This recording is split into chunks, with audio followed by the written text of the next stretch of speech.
Ano ba ang mga training ng mga kadete sa PNPA? Dito nga hinuhubog ang tactical skills and knowledge ng mga kadete. Sa video na ito, ikukwento ko sa inyo ang mga specialized at exclusive na training na binibigay ng PNPA. Sa academy, ang kinukuhang subjects ay BS Public Safety. Nung time namin, sa isang school year, may 2 semester. Bukod sa mga minor and major subjects tulad ng universities at ibang colleges, ang academy ay merong subjects na nakalaan para sa tactics.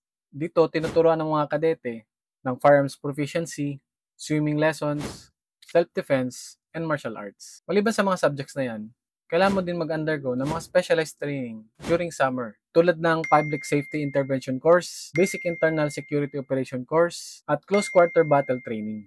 Unahin natin ang tactics. At isa-isahin natin to kada taon sa academy. Ang tactics ay tinitake every Friday during semesters. In every sem, iba-iba ang tactics na inaaral ng mga kadet. Sa first sem, first year, magkakaroon kayo ng basic swimming and firearm familiarization with M16. Sa second sem naman, magkakaroon kayo ng advanced swimming and diagnostic firing with M16. So, isa-isahin natin to. Sa firearms familiarization with M16, ang tinuturo dito ay gun safety, safety features, lock or safe ng baril, weapon carrying condition, ang example nito ay condition 1. Ang condition 1 ay magazine inserted and chamber loaded. How to clear the weapon, disassemble and assemble of rifle, parts of rifle, paano linisin ng rifle, and weapons command. Sa diagnostic firing naman with M16, ang tinuturo dito ay eye dominance testing. So eye dominance testing kasi, yung mata kasi natin, may mas dominant eye tayo, parang kamay din. So either right-handed ka or left-handed, may ganun din sa mata. Firing position like standing, kneeling, and prone. Zeroing of rifle, ito yung pag-adjust ng sight para mas maging precise ang pagtama ng bala mo sa target. Tinuturo din ang fundamentals ng ballistics. So, tinuturo dito kung gaano kalayo tumatama yung bala, ano yung trajectory niya. So, basically, ang bala, hindi siya nagta-travel in a straight line. Sa swimming naman, kinaklasify ka kung weak swimmer or strong swimmer. Siyempre, mas tinuturuan ng weak swimmer. Kailangan matuto din ng swimming techniques tulad ng breaststroke, side stroke, and freestyle. Tinuturuan din kung paano lumangoy with fatigue uniform and combat shoes. Sa pangalawang taon naman, sa first sem, magkakaroon kayo ng Aikido and familiarization with pistol. Sa second sem naman, continuation ng Aikido at diagnostic firing with pistol.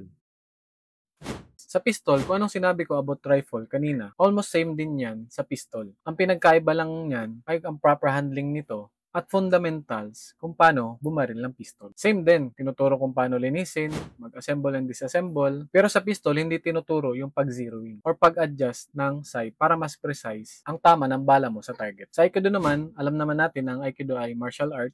Isa ito sa tinuturo na martial arts sa academy. Punta naman tayo sa pangatlong taon. Sa first sem, ang tinuturo ay arnis, stationary, precision, and time firing with pistol. Sa second sem naman, continuation ng arnis and barricaded motion and time shooting with pistol and M16. So pinaghalo na yung pistol and M16 sa ikatlong taon mo. Unahin natin i-explain yung sa pistol. Stationary firing. From the word itself, stationary. So nakastay ka lang sa isang lugar na ginagamit mo yung pistol. Precision firing naman, dapat mas matamaan mo to or mas precise ang tama mo sa target. Sa time pressure naman, kailangan mo ma-execute or makapag-shoot ka ng pistol na may nakalaan lang na oras. So kailangan maging mabilis pero dapat precise pa rin. Nagtuturo din pala ng non-lethal weapon ang academy tulad ng arnis. Sa mga di nakakalam, ito ay Filipino martial arts na ginagamitan ng yantok. Punta na tayo sa pang-apat na taon or last year sa academy. So sa first sem, magtuturo ng defensive tactics mixed martial arts and scenario-based shooting with pistol and rifle. Sa pang-apat na taon, first sem na lang ang may tactics kasi yung second sem ay cadet attachment program na. Mamaya i-discuss ko yan. Sa firearms proficiency naman, ang ginagawa na dito or tinuturo ay combinations na ng lahat ng natutunan mo sa pistol and rifle at sinamahan to ng mga scenarios. Yung mga scenario dito ay real-based scenario. Sa last sem naman, magkakaroon ng cadet attachment program. Ito ay training kung saan mapupunta ang mga kadete sa mga police stations. Mag-observe sila sa mga trabaho ng mga police sa stations at may mga checklist sila na i-comply at kukunin sa stations. At kung ano ang mga naaral nila sa police stations at natutunan, i-apply nila ito pagbalik ng academy kasi magkakaroon ng mock stations kung saan gagayahin ng mga kadete ang police stations at ang function nito at bibigyan sila ng real life scenario na kailangan nilang masolve at magawa ng solusyon.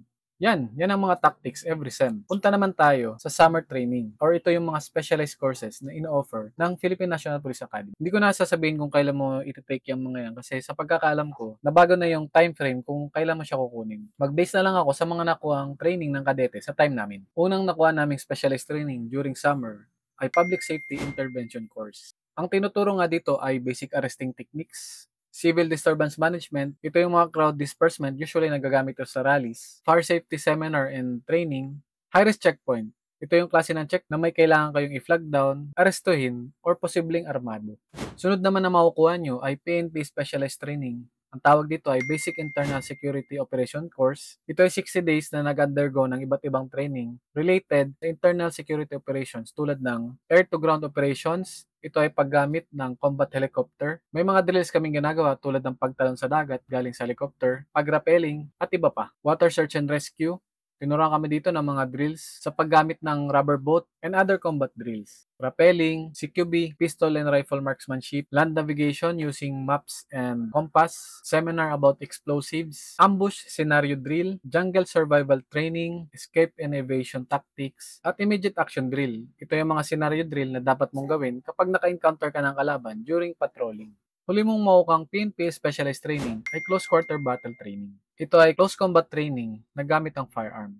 Usually, ito ay close range tulad ng bahay, building, at iba pa. Meron ditong pistol and rifle marksmanship training, may live fire and dry fire, room entry tactics, seminar on explosives, brief knowledge on explosives, bus entry tactics, shotgun familiarization, night firing, rifle to pistol transition, shooting, ambush scenario, hostage-taking scenario, motion, barricaded, time firing, and multiple target shooting. And tear gas training. Ma-experience nyo kung anong feeling ng tinitir gas. So yan yung mga training na makukuha mo sa academy.